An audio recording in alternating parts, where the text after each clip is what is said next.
गजल ही मेरा इश्क।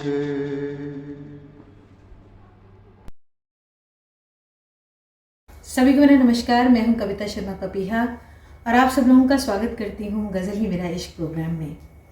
हमारे साथ बने हुए हैं उस्ताद गुलाम साबिर खान साहब, जो कि दिल्ली घराने से हैं और हमारे को आगे लेके चल रहे हैं इसी सफ़र पर। आप सभी लोगों का बहुत बहुत शुक्रिया जो कि हमारा ये एपिसोड्स देख रहे हैं, हमें कमेंट कर रहे हैं, मैसेजेस भेज रहे हैं और हमारे इस प्रोग्राम को शेयर भी कर रहे हैं। आज के इस एपिसोड में हम कुछ और बातें जानेंगे गज़ल के बारे में हमारे उस्ताद साहब से। साबिर साहब, आपने जिक्र किया था कि आप ICCR के प्रोग्राम में गए और बहुत सारे लोगों के साथ आपने गाया वहाँ पर, जो कि जिनका बड़ा नाम है गज़ल की दुनिया में।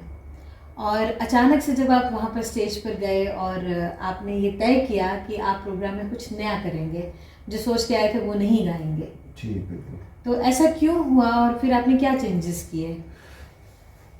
दरअसल ये बहुत पुरानी बात है।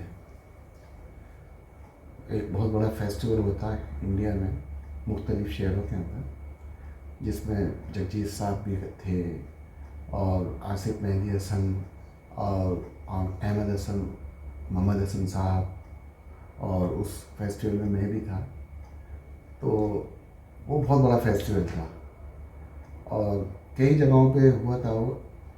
यहाँ दिल्ली में भी हुआ, लखनऊ में भी हुआ, अहमदाबाद में भी हुआ। तो मेरे को लिया गया इस फेस्टिवल के लिए जी। और जो मैं वहाँ प्रोग्राम करा, एक्चुअली मैं क्या करता हूँ कि जब प्रोग्राम होता है तो मैं ऑडियंस का मिजाज देख लेता हूँ, उसी हिसाब से मैं प्रोग्राम करता हूँ। अब जब हमने रिकॉर्डिंग करी, वो वहाँ पे रिहर्सल करी तो ग्रीन रूम में, तो कुछ और करी थी। अब जब वहाँ हमने ऑडियंस को देखा तो ऑडियंस दूसरे मिजाज की थी। तो मैंने ऑन द स्पॉट वहाँ पे स्टेज पे सब आर्टिस्टों से कहा कि भाई कुछ और गाएंगे, अब ये नहीं गाएंगे। अब काफ़ी लोग मेरे साथ बड़े बड़े सीनियर लोग थे।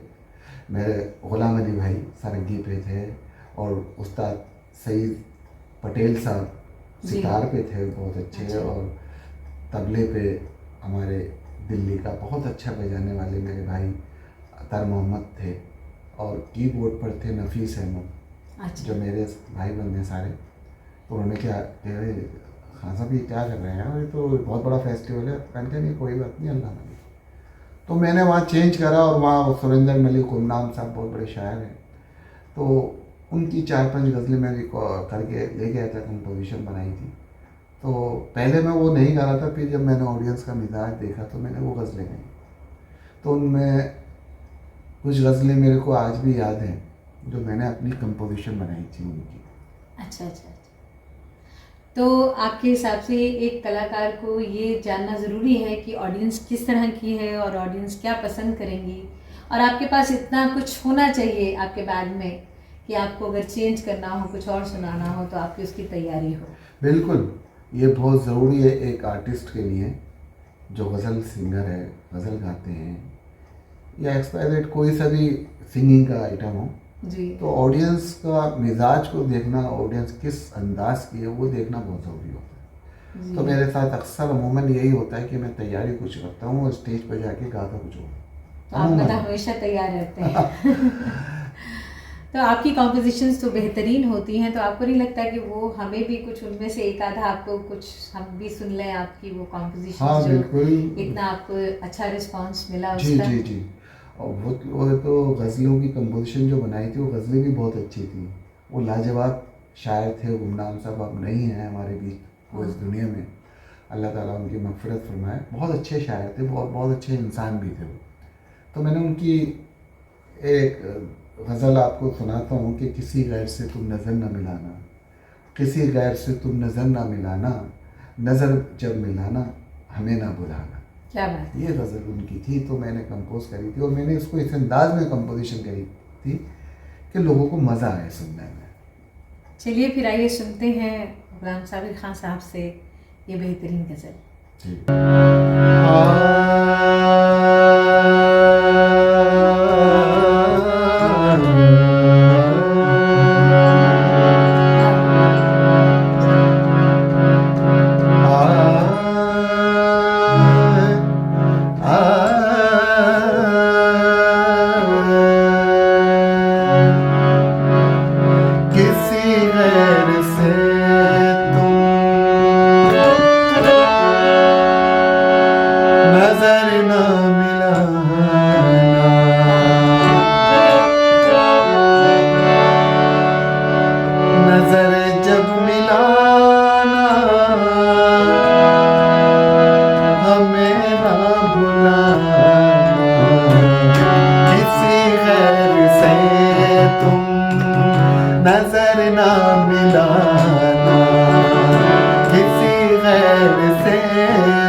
हर हमें तुम सताते हो हर दम, सितमगर हमें तुम कभी सीख लो तुम, कभी सीख लो तुम हमें भी मनाना, कभी सीख लो तुम हमें भी मनाना।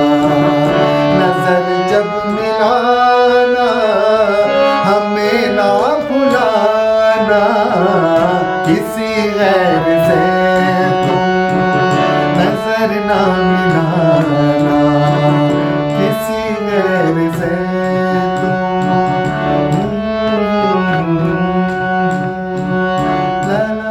वाह वाह वाह वाह, क्या बात है। शुक्रिया। बहुत ही खूबसूरत गज़ल और उतनी ही खूबसूरत आपकी कॉम्पोजिशन, क्या बात है, मिजाज बन गया होगा एकदम। बहुत बिल्कुल शुक्रिया। सबका। बिल्कुल बिल्कुल, बस ऐसे जब मैंने गज़ल गाई तो वहाँ इतनी क्लैपिंग हुई, इतनी क्लैपिंग हुई। लखनऊ का बहुत बड़ा हॉल था, जी जी। बहुत बड़ा, सबसे बड़ा हॉल था लखनऊ का वो। तो इतनी क्लैपिंग हुई जब मैंने गज़लें शुरू करी। तो मैं ऐसी कंपोजिशन बना सकता हूँ ताकि ऑडियंस क्लैपिंग करे और ऑडियंस को मज़ा आए। मज़ा आया। क्योंकि जब तक ऑडियंस को मज़ा नहीं आएगा तो हमारे लिए वो प्रोग्राम बेकार है, और समझे, और हमें भी मज़ा आना चाहिए। तो मैं इसलिए कंपोजिशन बनाते वक्त ये ध्यान ज़रूर रखता हूँ कि भाई कौन सी गज़ल की किस अंदाज की कंपोजिशन हो। कंपोजिशन बनी, आप इसीलिए जाने जाते हैं। जी शुक्रिया। तो देखा आपने कि किस तरह से ऑडियंस को जानना ज़रूरी है एक गायक के लिए, चाहे फिर वो कुछ भी गाता हो। और गज़ल के मामले में आप अगर अपनी ऑडियंस को जानते हैं तो आप उनकी पसंद का उनके सामने जब कुछ रखते हैं तो आपको भी मज़ा आता है और सुनने वालों को भी मज़ा आता है। बिल्कुल बिल्कुल। तो ऐसी ही बातों को लेकर हम फिर आपसे मिलते रहेंगे। आप हमें मैसेजेस कर सकते हैं, आप अपनी फरमाइश हमें बता सकते हैं, हम आपकी फरमाइश पूरी करने की पूरी कोशिश करेंगे। और इसी तरह से आप हमें देखते रहें, एपिसोड्स को देखते रहें और शेयर करना मत भूलिएगा।